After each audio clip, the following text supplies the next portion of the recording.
Good evening. On agenda today, we'll be talking about a tragic incident that took place in an area called Pulgaon, which houses the Indian Army's largest ammunition depot.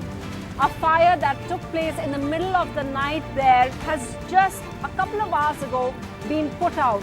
But in the process of fighting it, 13 firefighters have died, 2 army officers as well. It is an incident which has shocked everybody, and the Raksha Mantri has rushed there, Manohar Parrikar has rushed there and also announced a probe into the incident. My colleague Sanjay Tiwari gives you this report, and after that we'll be talking with me about what could have caused this fire. Entrance of Central Ammunition Depot Pulgaon. This gate is called Shakti Dwar, and just a few meters away from the main entrance, across the road, here people reside in official quarters. Let's speak to some of these locals. How did they experience? आपका नाम क्या है? प्रतिमा अनिल बैनर्जी जी। प्रतिमा जी, ये बताएं, रात को जब कितने बजे की बात है, कैसा महसूस हुआ? सर 1:30 बजे की बात है सर। 1:30 बज रहा था तो एकदम धमाका हुआ, झटका सा पहला वाला, फिर बाद में एकदम दूसरा हुआ, फिर तीसरा थोड़ा रुक के हुआ, तो इसलिए इतना ये हो गया। फिर एकदम फौजी लोग सब गाड़ी लेके दौड़ रहे थे कि निकलो बाहर निकलो बाहर, और हम लोग उनका सब बाहर ही था क्वार्टर, तो हम लोग सब माहौल इतना देखते रह गए हम लोग। जब रात को 1:30 बजे धमाका हुआ, उस समय तो सारे लोग सोए हुए थे। जब ब्लास्ट हुआ पहला, तब ऐसा लगा कि पहली बार वर्धा के शहर में जो पुलगांव है, वहाँ पे पहली बार अर्थक्वेक आया करके, तो ऐसा महसूस हुआ। So those are villagers who live nearby talking about the incidents of how the fire took place, what they saw as eyewitnesses. It's interesting to hear from them because it's one of the standard operating procedures and precautions that need to be taken, according to experts, is that no villages, there should be no population living nearby. But we'll be talking about that to our experts more. Let me just introduce them to you. We have over here Commodore Uday Bhaskar, strategic expert. We have General Syed Atta Hasnain. He was the corps commander, and he also oversaw inquiries into previous fires at ammunition depots. Also joining us from Mumbai, we have the Chief Fire Officer PS Rahangtale. He's been coordinating all the efforts at tackling the fire. And joining us from Hyderabad VSAT, a former DG Ordnance Services Officer, Lieutenant General Trevor D'Cunha. So the first thing that we must talk about is what we know about what caused this fire. Remember, the Raksha Mantri has just ordered an inquiry. So if I can go to you, sir, Rahangtale, sir, can you tell us what you know about it, what caused it, what is your information saying? Okay, we'll just go to the Chief Fire Officer in just a bit.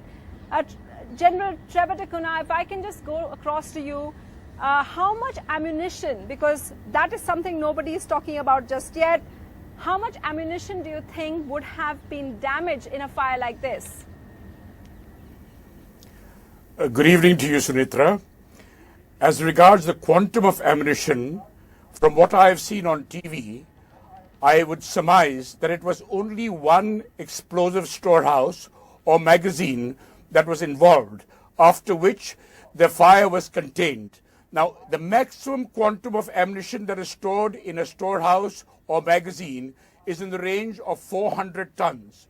So I believe that not more than 400 tons of ammunition has been lost or involved. Whether it is imported ammunition, indigenous ammunition, or unserviceable ammunition is a question that we need to know to assess the physical loss. Okay, that's important there. So you're saying just one explosive storehouse. And of course, I know that a lot of you, just a kind of warning for our viewers, our experts over here, they're the best in the business, they know the thing, but over here, information, only officers who are there would know, say, they're going by their past experiences as well. And for our viewers, I just wanted to point out to you what needs discussion over here. The army has released a statement about the people who have died, and we know that there are 13 civil officers, 2 army officers as well. The 13 civil officers, of course, the firefighters who are there. But what is interesting is just the number of accidents. If you see that graphic, which should be running now, Bharatpur in 2000, Pathankot 2001, Pulgaon, which is this ammunition depot, also had an accident in 2005, Jodhpur 2002, so a whole list of them. So, General Hasnan, I wanted to ask you, one of the talking points really is, are a lot of these ammunition depot fires and accidents caused due to negligence? Because why else would we have so many of them? You see, first of all, let me start, Sunita, by expressing my deep regret for having such losses of lives. All our colleagues who have lost their lives there, deeply regret that. But having said that, I do agree there was a phase in the early part of the millennium, the late 90s, when we did have a large number of such incidents in various ammunition depots. I do remember that the last major one happened in 2007. Yes. In Kundru, Right. Up in Kashmir. And that was a very large incident in which a large number of civilians also lost their lives. In fact, villagers lost their lives. Now, to put this, the blame to say that this was all due to negligence, I think each of these were investigated. I don't know if they were made public, but you have to remember that when dealing with ammunition, you are dealing with something which is really lethal. And it is a hugely technical thing. Right. I'm not technically qualified despite 40 years of service in the army. I'm not technically qualified to speak about ammunition. There are very few people in the army. Even though you handled... I have handled ammunition.